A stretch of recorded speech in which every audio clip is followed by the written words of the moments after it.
এবার অন্যান্য খবর।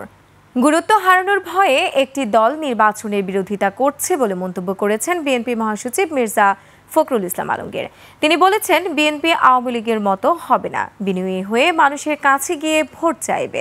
সোহেল সামির রিপোর্ট।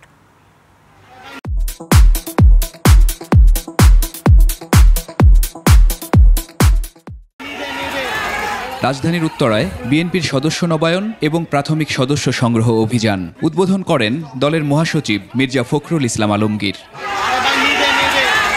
সে সময় তিনি বলেন, জনসমর্থন না থাকায় একটি দল প্রধান উপদেষ্টার সাথে বিএনপির ভারপ্রাপ্ত চেয়ারম্যানের বৈঠক মেনে নিতে পারছে না। অনেকের পছন্দ হয় না, তারপর নির্বাচন হলেই তাদের বিপদ।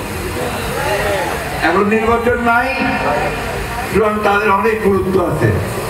যে নির্বাচন হয়ে যাবে তখন জনগণের যারা ভালোবাসার দল তারাই তো ক্ষমতায় আসবে, তাই না? তিনি বলেন, আওয়ামী লীগ জোর করে ভোট কেড়ে নিত, সাধারণ মানুষের অধিকার হরণ করত।